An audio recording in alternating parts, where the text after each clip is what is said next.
This is one big-time game. It's going to be a great event. It is nice to come here and not get yelled at, so that's good. Maryland's got a special team. I always say that there are certain teams, if you look at the last 4 years, that have a DNA of a Final Four team. That they would have veteran guards, NCAA experience, efficient defensively and improving offensively. A guy at the end of a game that can close out a game. They've got multiple guys that can do that. And a toughness about them. So I think they're really a special team. Obviously, you'd like Ayala and Wiggins to shoot it better, more consistently, and it seems like they are now. But they have a really good team, and the game in East Lansing was phenomenal. It was like 3 different games. I mean, first half, I thought that Maryland punched them right in the face, got the glass, defended with a purpose, forced someone else to try to make a play, and Michigan State didn't have an answer. Second half, Michigan State, Watt stepped up and made some plays, and they got out in transition. But at the end of the game, I called my guy Mariano Rivera. I mean, Anthony Cowan was phenomenal, and how they used him. Like, if you remember the game, I mean, he got a 1-3 off a drill penetration, a little bit of overhelp, and they kicked it out to him. He knocked down that 3 on the left-hand side. Then he knocked down the 3 in the corner when Darryl ripped it back and got in the lane, and Watts overhelped, and he got a 3 there. But that's good coaching, because you're basically making the defense make a decision. If you don't help off a Cowan in the corner, then Marcel can get there and get to the rim. And if you don't help on the drive, then you've got a dribble penetration and rebound opportunities. So I expect just a great game, a great atmosphere. The Fighting Van Pelts, I'm sure, will show up in full force, which is going to be exciting. I mean, this is just a great venue. I mean, it really is. I joke about it, but this is, Cole Fieldhouse was a great venue, and then there are other new great venues that reek of tradition and have tremendous ownership. And this is one of those new venues that just is a special place. So I'm excited about being here. Seth, what you brought up Cowan's heroics in that first game. His last 2 games, he hasn't had his best games of the season, gotten some foul trouble, struggled shooting a little bit. When you were a coach, what would you say to your point guard and your senior leader going into a game like this, coming off a little bit of a rough stretch? You do one of 2 things. You bring in and you just pull some tape of him playing at a high level, showing him make big plays at the end of games, getting others involved. But then I think you also talk about, like, you're not going to be just defined by making missing shots. I mean, like, he's defined by his leadership, his toughness. Some would have 127 straight starts. I would say that he's the heart of this team, no matter what. And obviously, Stick is probably the soul.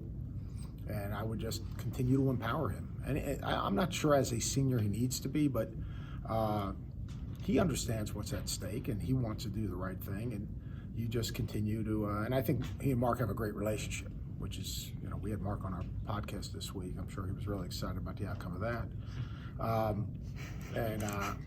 And to me, that relationship is so strong that he will empower him and make him feel good about,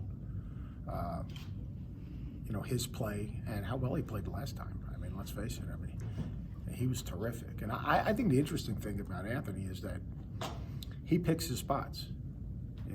There's a time to get others involved. There's a time when he knows the light goes on where he's got to be a little bit more assertive. But he never forces it, which is rare for a senior that's played this many games and had this much success. It's really impressive to me. And their whole team, everyone kind of plays to their strengths, which is really impressive to me. And Seth, you were here in the preseason. What stood out to you to the team then, and what in your mind has changed and evolved about this team since then? Yeah, I think that they know who exactly. I don't know if it's changed. I think they know exactly who they are. I was actually there the day that they started working on a little bit of the zone, which kind of is, it's kind of it's like going to the bullpen. It's an off-speed pitch. It's something that you have in your back pocket to maybe a tempo changer, which I think is good. You always want to be able to have something else. I think the biggest thing is that they seem like they really like each other. And to me, I say this all the time, the month of February, you're only as good as your locker room. And I think, in a way, I know they had some guys leave at semester, But that, in a lot of ways, solidifies your locker room because now you got everyone pulling in the same direction. In the month of February, as you try to make that run to win a championship, to get ready for the NCAA tournament, if your locker room is on the same page and there's great trust and belief in each other, and there's no static, then you can continue to improve. And I think that's what this team's done. They've continued to improve, and I think that's the difference. Is that they're not where they were. You've seen them during the course of the season get better, and that's what you want. That means that they're all bought into each other. And, they know their identity, and they play to their identity, but they're also growing. Coach, when you were here before the season, we spoke about the fact that Maryland plays speed ball as opposed to Big Ten being tough. I said, did that raise any problems? You said, no, sometimes it's better to be different. Can you talk about how Maryland's 5-out offense has sort of taken the Big Ten by storm? Yeah, I mean, I think Maryland plays a style of basketball that fits their personnel. And coaching's all about putting guys in position to play their strengths. I mean, that's what it is. I mean, you can say we're going to play Big Ten basketball. If your personnel doesn't fit, quote unquote, Big Ten basketball, then basically you're trying to fit a round peg in a square hole.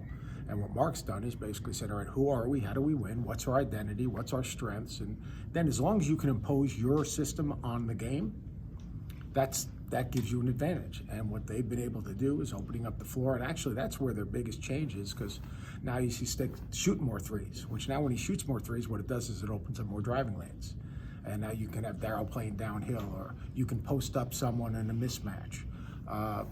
But I think, to me, coaching is all about figuring out your players' identities, their strengths, and then putting them in positions to play to their strengths, and then imposing that system on your opponent. That's kind of like the art of the upset is, can you own the tempo of the game?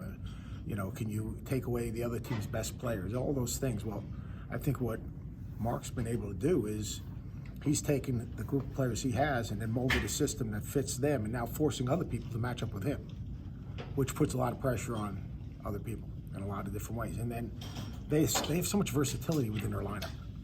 I think that's important. And they have so many different matchups they can go to. In fact, I mean, they went, this would be a question from Michigan State, all right, who are you going to put, if you're going to put Aaron Henry on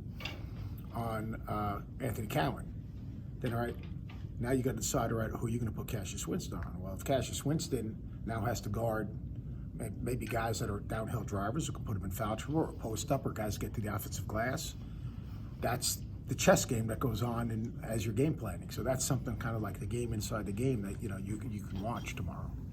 All right, thanks, guys.